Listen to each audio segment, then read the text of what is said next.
नमस्कार, सुस्वागतम।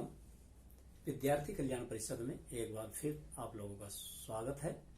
आशा करता हूं कि आप सब अपने घर में कुशल पूर्वक होंगे। आज हम आपके सामने सामाजिक विज्ञान की दूसरी पुस्तक सामाजिक एवं राजनीतिक जीवन भाग 2 कक्षा 7 जो एनसीईआरटी द्वारा लगाई गई है उसका पहला पाठ भारतीय लोकतंत्र में समानता लेकर आए हैं। इससे पहले हमने आपकी तीसरी पुस्तक पर्यावरण का पहला पाठ पढ़ा था और पहला पाठ पर्यावरण पर ही आधारित था। आशा करता हूं कि वह पाठ आपको अच्छी तरह समझ में आया होगा और इस आप लोगों की जिज्ञासा को शांत करने के लिए ही हमने इस पुस्तक का ये पहला पाठ चुना आज कराने के लिए। तो आइए अब हम इस पहले पाठ को समझते हैं कि समानता क्या है। हमारा देश एक प्रजातांत्रिक देश है। प्रजातंत्र में सभी लोगों को सभी अधिकार मिले हुए हैं, स्वतंत्र हैं, हम आजाद हैं और आजादी के समय हमने अपने कानून को एक रूप दिया था, प्रारूप दिया था जिसे संविधान कहते हैं, जिसके द्वारा भारत का शासन चलाया जाता है। उस संविधान में हम सब बराबर हैं, सबको समानता का अधिकार है। उसमें अलग अलग अनुच्छेदों में अलग अलग स्वतंत्रताओं की व्याख्या की गई है और पूर्ण रूप से हमें स्वतंत्रता प्रदान की गई है। इस पाठ के अंतर्गत यही समझाया गया है कि किस तरह से पूरा भारत एक है और हम सब समान हैं। इस को समझने के लिए हमें हमारे सामने कई प्रश्न है कि समानता, पहला प्रश्न तो यही होता है कि समानता में कि समानता है क्या। जब तक हमें यही नहीं पता कि समानता क्या है तो हम समानता के विषय में कुछ बातें नहीं कर पाएंगे। तो समानता क्या है, इसके लिए हमारे संविधान में वर्णन है और संविधान की दृष्टि में हम सब व्यक्ति समान है। वो कैसे हैं ये मैंने बताया कि भारतीय संविधान सभी नागरिकों को समान मानता है। इसका अर्थ है कि देश के व्यक्ति चाहे वे स्त्री हो या पुरुष हो, गरीब हो, अमीर हो, किसी भी जाति धर्म से संबंध रखते हो, कोई भी शैक्षिक पृष्ठभूमि हो, वो आर्थिक रूप से ये कितना भी गरीब क्यों ना हो, ऐसे लोग जो हैं वे भारत के संविधान की दृष्टि में सब समान है। ये हमारे संविधान में लिखा हुआ है। तो पहला प्रश्न मैंने आपके सामने किया था समानता क्या है और उसका मैंने अर्थ आपको बताया। उसका उत्तर हमने आपको बताया कि भारतीय संविधान सभी व्यक्तियों को समान मानता है। इसका अर्थ यह है कि देश के व्यक्ति चाहे वे स्त्री हो या पुरुष, अमीर हो या गरीब, किसी भी जाति या धर्म से संबंध रखते हो, शैक्षिक एवं आर्थिक पृष्ठभूमि उसकी कोई भी क्यों ना हो, लेकिन वे सब समान हैं। दूसरा प्रश्न है आपके सामने कि लोकतंत्र के लिए यह क्यों आवश्यक है। अब जो लोकतंत्र है मैंने आपको बताया, जब हमारा देश आजाद हुआ था तो आजाद होने के बाद हम सबने एक संविधान का निर्माण किया और उस संविधान में हमने इस बात की व्यवस्था की कि सभी लोग समान हो।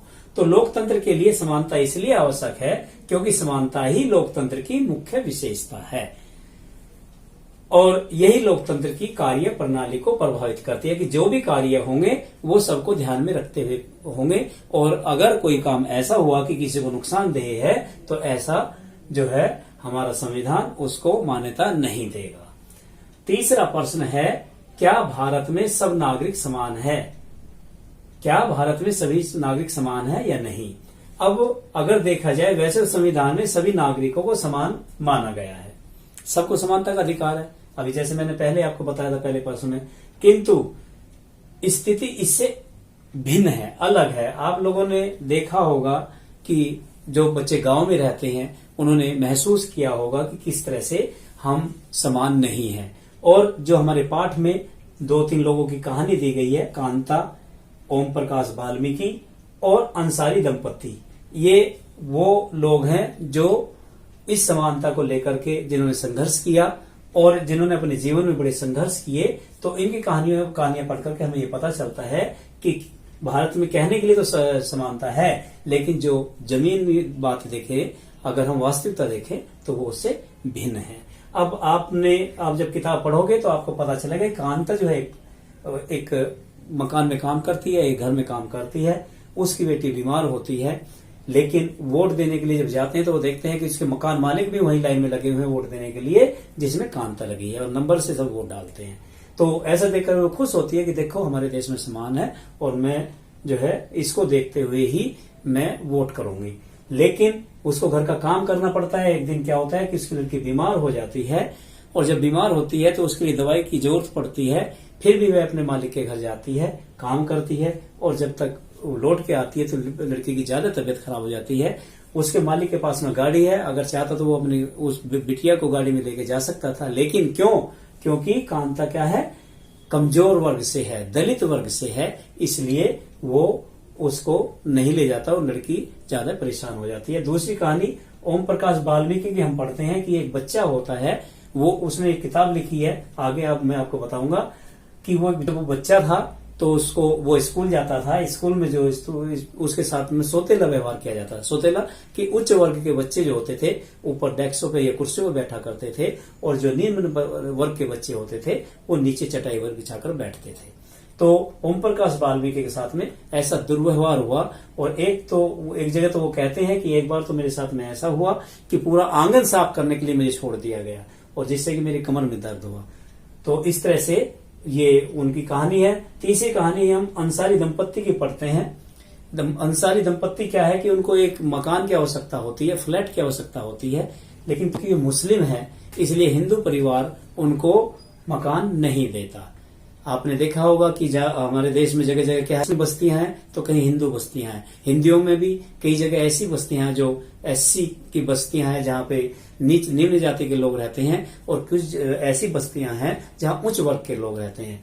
तो जब ये अंसारी दंपत्ति को मकान नहीं मिला तो प्रॉपर्टी डीलर ने ये कहा उनसे कि आप अपना नाम बदल लो तो आपको मकान मिल जाएगा, किंतु अंसारी दंपत्ति ने ऐसा नहीं किया और उन्होंने संघर्ष किया, और संघर्ष करने के बाद फिर उनको जैसे तैसे उनको मकान मिला और वो रहने लगे। तो इस प्रकार से इन तीन कहानियों से हमें ये पता चलता है कि कहने के लिए तो भारत में समानता है, लेकिन वास्तव में समानता नहीं है।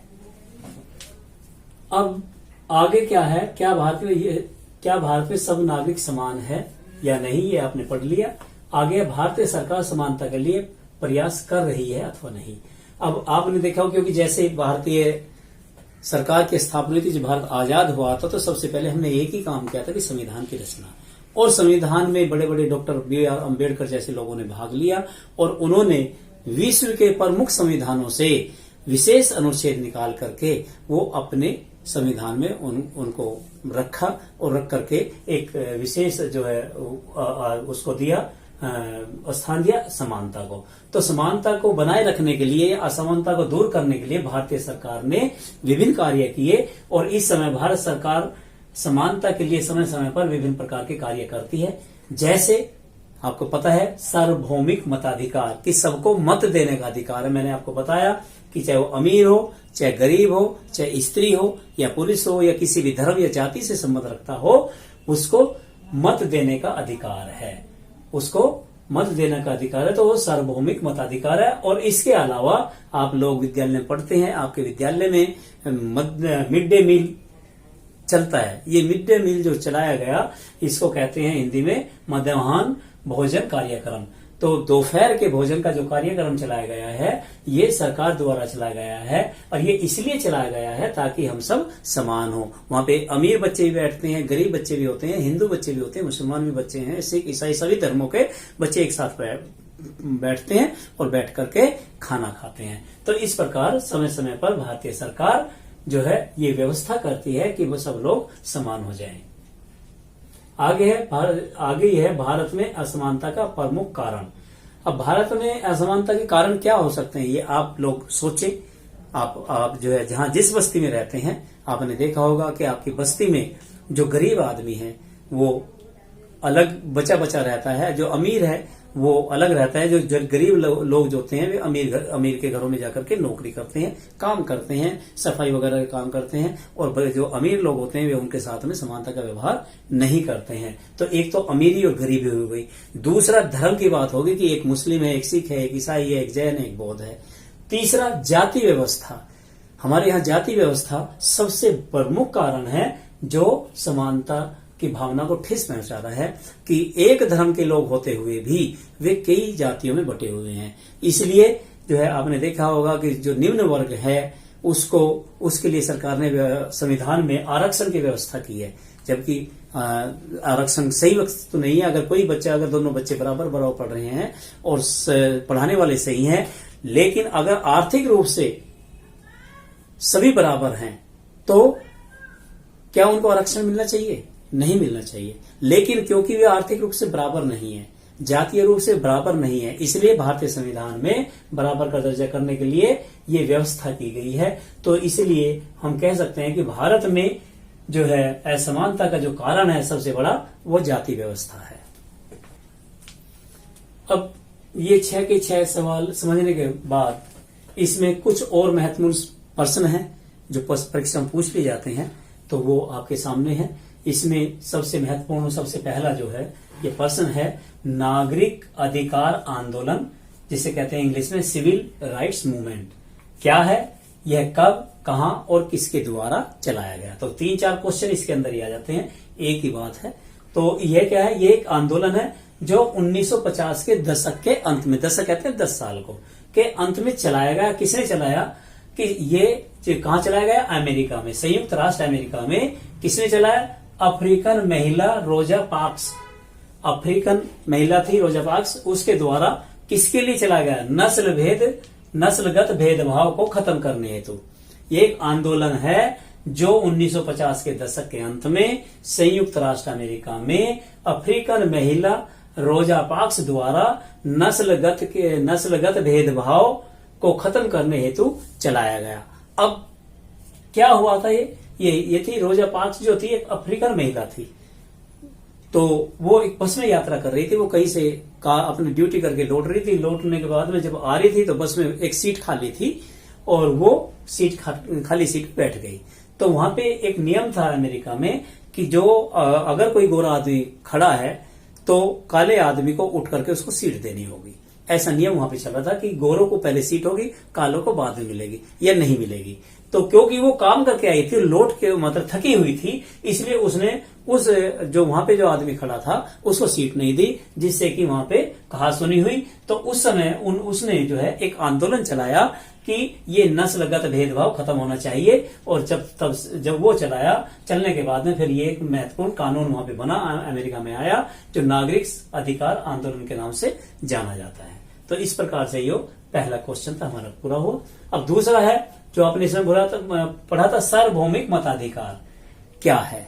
सार्वभौमिक मताधिकार मैंने ये बताया था ना, तो जो भारत सरकार द्वारा चलाए गए कौन कौन से कार्यक्रम है या जो क्या क्या प्रयास है जो समानता के लिए हैं, तो उसमें से एक सार्वभौमिक मताधिकार है। तो इसका अर्थ है कि सभी वयस्क माने जवान जो 18 साल या उससे अधिक हैं, 18 साल या उससे अधिक प्रत्येक नागरिक को वोट देने का अधिकार है, चाहे वो स्त्री है, चाहे पुरुष है, चाहे उसकी सामाजिक और आर्थिक पृष्ठभूमि कुछ भी हो, लेकिन उसको सरकार चुनने का अधिकार है, उसको वोट देने का अधिकार है। और यही अधिकार सार्वभौमिक मताधिकार कहलाता है। इसके अलावा तीसरा प्रश्न इसमें बनता है, मध्याह्न भोजन कार्यक्रम क्या है? मिड डे मील प्रोग्राम मैंने आपको बताया था। तो मिड डे मील जो प्रोग्राम है, मध्याह्न भोजन कार्यक्रम, यह सरकार द्वारा सभी सरकारी प्राथमिक विद्यालयों में बच्चों को दोपहर का भोजन कराने का चलाया गया कार्यक्रम है। कि जो बच्चे हैं सभी वर्गों से आते हैं हमारे विद्यालय में, प्राथमिक विद्यालयों में, पहली क्लास से लेकर के 8वीं क्लास तक के बच्चे इसमें आते हैं और उनको सरकार भोजन कराती है। उसका एक ध्येय ये है कि सब लोग समान हो जाए, अमीर गरीब का भेद मिट जाए, और जो दलित है और जो एक ब्राह्मण है या उच्च जाति का है, दोनों सबके अंदर समानता की भावना हो। तो ये समानता की भावना विकसित करने के लिए सरकार द्वारा ये प्रोग्राम चलाया गया है। इसके अलावा एक आता है झूठन क्या है? मैंने अभी आपने सुना था ओम प्रकाश वाल्मीकि, ये जो है निम्न जाति के थे, दलित जाति के थे, इनके ऊपर बहुत सारे अत्याचार हुए, तो इन्होंने एक अपनी जीवनी लिखी जो झूठन के नाम से प्रकाशित हुई। तो ये झूठन जो है ओम प्रकाश वाल्मीकि द्वारा लिखी गई पुस्तक है जो उनके जीवन पर आधारित है। उसने अपने जीवन के बारे में इसमें लिखा है। तो इस प्रकार से ये हमारा जो पहला पार्ट है भारतीय लोकतंत्र में समानता, ये हमारा खत्म होता है। और इसमें जितने भी सवाल बनते हैं वे मैंने आपके सामने प्रस्तुत किए। इसके अलावा ये आप बार बार जब इस पुस्तक को पढ़ोगे तो आपको और भी अच्छा लगेगा और भी अच्छी तरह से आप इस पाठ को कर सकोगे। मैं समझता हूं कि काफी हो गया, आप लोगों के समझ में आ गया होगा। इसको बार बार पढ़ते रहिए, समझते रहिए और याद करिए, क्योंकि ये बहुत इंपॉर्टेंट है। आप जब पेपर दोगे तो सबसे पहले यही पार्ट आपको मिलेगा, इसमें से एक क्वेश्चन आपके पास में आएगा। तो इसलिए इसको बार बार पढ़ें, याद करें। और धन्यवाद। जय Hind. ¿Qué onda, muchacho? Arriba las manos, caballo moreno, penetra tu barrio. Ese new rock,